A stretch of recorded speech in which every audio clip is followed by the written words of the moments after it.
அனைவருக்கும் வணக்கம். நான் பிரபாகர் ஜோதிடர். ஓம் சிவாய நமக. சிவசக்தி திருச்சிற்றம்பலம். இன்று பிறந்த நாள் காணும் அனைவருக்கும் வாழ்த்துக்கள். அதே போல இன்று திருமண நாள் காணும் அனைவருக்கும் வாழ்த்துக்கள். இறைவனுடைய அருள் பரிபூர்ணமாக உங்களுக்கு கிடைக்கட்டும். உங்கள் மனம் எதை என்னை ஆசைப்படுகிறதோ அந்த ஆசை நிறைவேறட்டும் என்று எம்பெருமான் சிவபெருமானிடம் அடியன் வேண்டிக் கொள்கிறேன். இப்போ நான் என்ன சொல்ல போறேன்னா, ஒரு ஜாதக கட்டத்தில் அது ஆணாக இருந்தாலும் பெண்ணாக இருந்தாலும் 10ஆம் இடம் சனி பகவானால் பாதிக்கப்பட்டிருந்தால் அந்த ஜாதகர் என்ன பரிகாரம் செய்யலாம்னு சொல்கிறேன், கருத்தில் கொள்ளுங்க. பரிகாரத்து மூலம் பலனை மாற்றக்கூடிய வாய்ப்பு ஏற்படும். உடல்நிலை சரியில்லாமல் நம்ம பாதிக்கப்பட்டு இருக்கக்குள்ள மருந்து உட்கொண்டு அந்த வியாதியை போக்குறா போல எந்த பாகமும் பாதிக்கப்பட்டு இருக்கிறதோ அந்த பாகத்துக்கு எந்த கிரகத்தால் பாதிப்பு ஏற்பட்டு இருக்கிறதோ அவங்களுக்கு பரிகாரம் செய்தால் அந்த பாகமும் சுப பலன் அடையும். இப்போ 10ஆம் பாகம் சனி பகவான் பாதிக்கப்பட்டிருந்தால் அந்த ஜாதகர் ஆணாக இருந்தாலும் பெண்ணாக இருந்தாலும் என்ன பரிகாரம் செய்யலாம்னு சொல்கிறேன், நீங்கள் கருத்து கொண்டு பயன்பெறுங்க. இதெல்லாம் பார்க்கக்குள்ள ஒரு மூட நம்பிக்கை போல தான் தெரியும். ஆனால் பரிகாரம் என்பது 100% பலனை கொடுக்கும். கருத்தில் கொள்ளுங்க.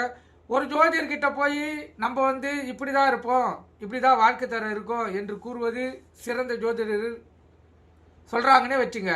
அதுக்கு பரிகாரம் சொல்லணும். இப்போ டாக்டர்கிட்ட போகிறோம், டாக்டர்கிட்ட போய் உங்களுக்கு இது போல் மஞ்சள் காமாலை இருக்குதுன்னு சொல்கிறான்னா அதுக்கு அவர் மாற்று மருந்து கொடுக்கணும். அப்போ தான் அவர் உண்மையான டாக்டரு.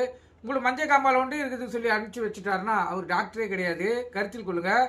அதனால் பரிகாரத்தை நீங்கள் பண்ணால் அந்த பாவகம் உங்களுக்கு சுப பலன் அளிக்கும். கருத்தில் கொள்ளுங்கள். இப்போ 10ஆம் பாவகம் பாதிக்கப்பட்டிருந்தால் அந்த ஆணாக இருந்தாலும் பெண்ணாக இருந்தாலும் என்ன பரிகாரம் செய்யலாம்னு சொல்கிறேன். சனி பகவானால் 8 கன்னி பெண்களுக்கு அன்னதானம் செய்ய வேண்டும். நவகிரகம்